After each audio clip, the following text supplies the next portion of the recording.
The band doesn't want to play this morning, so we'll start without music. It's really me and you just having a quickie this morning. I don't have much time. I wanted to finish the Jabari Parker piece, and so I did. And that'll be up later today, and that's probably the most exciting part of the day. Otherwise, I've actually got to leave for a meeting in the Valley, leave the house here in 15 minutes, and shower at some point. So we'll see whether I can, what we have for you today. I finished Jabari.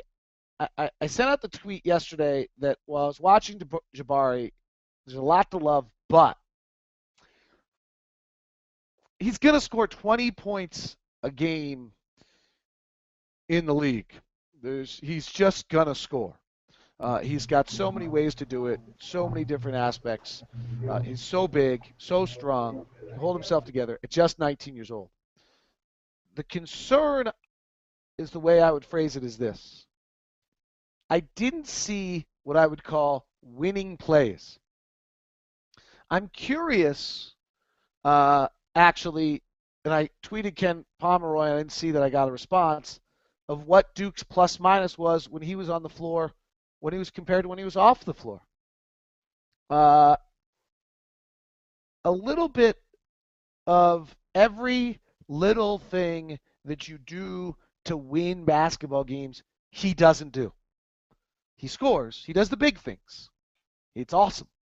His versatility and the amount of things he can do offensively are really, really special. But he's gonna have to get a coach who really works with him on playing the game correctly, and he's got to be willing to be taught. A little bit of the Kyrie Irving aspect of things right now. Kyrie Irving's fabulous, scoring all the time. He isn't doing anything to help his team win. That may be on Cleveland and the organization for not getting him under wraps early enough in his career, and then when he got rolling with all his stardom, it was too late. It's going to be a tough coaching job for the first coach that's Jabari. Some of the little things. I never saw him catch and move a ball. Never once in 5 games. I don't think his rebounding's good. Defensively, I don't think he's as terrible as everybody says, but I don't think that he is putting out the effort to have an impact. He plays hard. He's a better offensive rebounder than a defensive rebounder. He has great anticipatory skills. He's a 6'8", 240-pound locomotive on a fast break when he gets a rebound. It's awesome. He'll score 20. Is he going to be Glenn Robinson and score 20 and never help a team win? Can he make his teammates, can he be Carmelo? He's got the skills in there. Sometimes you don't know whether it's the system or what it is, but he didn't show me winning plays. Now, I watch road games, neutral site games against NBA talent. Okay? Maybe those are too hard evaluation systems. I don't know. But I'm going to be very curious to watch his career. Could be Antoine Walker. Antoine Walker, high scorer, big numbers, always hurt his team plus minus. Could be a smaller Chris Webber until he went to Sacramento. Always hurt his team, but he's not that passer. Chris Webber's an unbelievable passer. So watch the video yourself. Decide. Watch parts of 5 games. It's the longest I've ever worked on one of these. Quite frankly, I didn't like him at all early, and then as time went on, people said keep watching, and it's there. What position is he? I don't know, and I'm not sure it matters. I think he could play the 3 or the 4 depending on what's going on. He's probably an undersized 4 a lot of the time, but the position's a little bit. I shouldn't say it doesn't matter, but he's going to score enough that other teams are going to have to deal with him rather than vice versa. Is the way I would say that. All right, let me just get you the latest on the coaching news. Adrian Griffin is in town today. I just thought if Quinn Snyder was in town on Wednesday, this thing could be really close to its final stages. I didn't hear anything about when Quinn Snyder was in town, or if he ever came to town, or if they just did it um, over the phone, or how they did it. But Adrian Griffin, according to Tony Jones, is in town today. We had Alvin Gentry, I believe, was in town, according to Romana Shelburne of L.A. on Tuesday. Now, Alvin Gentry, by the way, is going to end up to be the head coach of the Cleveland Cavaliers. Uh, Gentry is very close with David Griffin, who was the assistant GM in Phoenix when Griffin was the assistant GM there, and he's now the new GM in Cleveland, and he actually matches the talent with his systems and his offensive open floor system to what Cleveland has. He's a great dude. He's a mentor to Kyrie Irving. He'd probably be good for Anthony Bennett and whoever they draft first.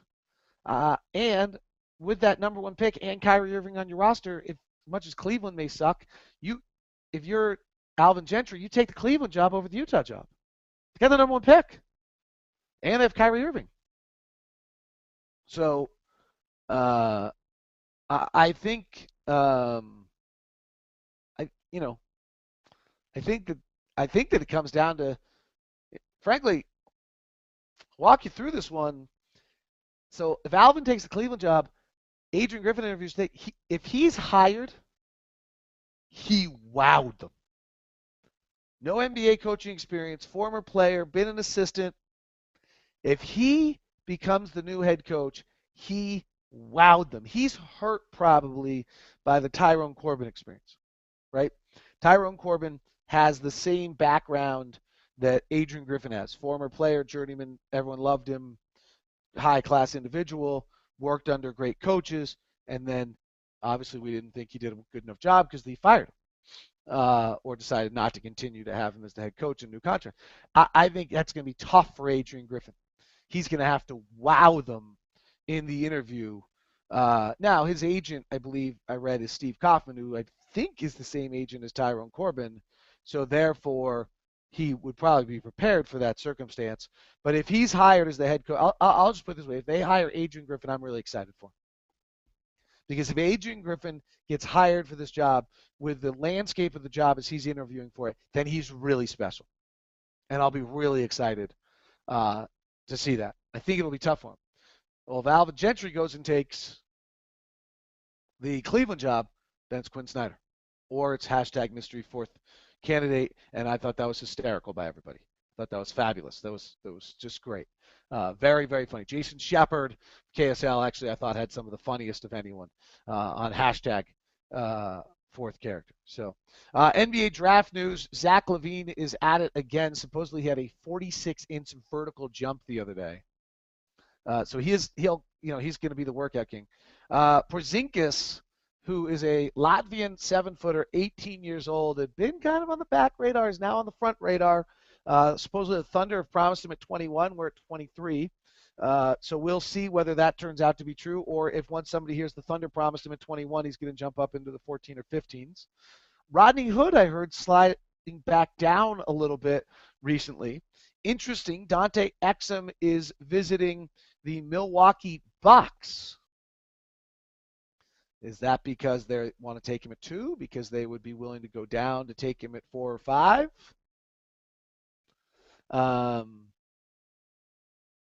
It's an interesting concept. There's a little pressure on Milwaukee to probably win now. If they could get another considerable asset, they might be.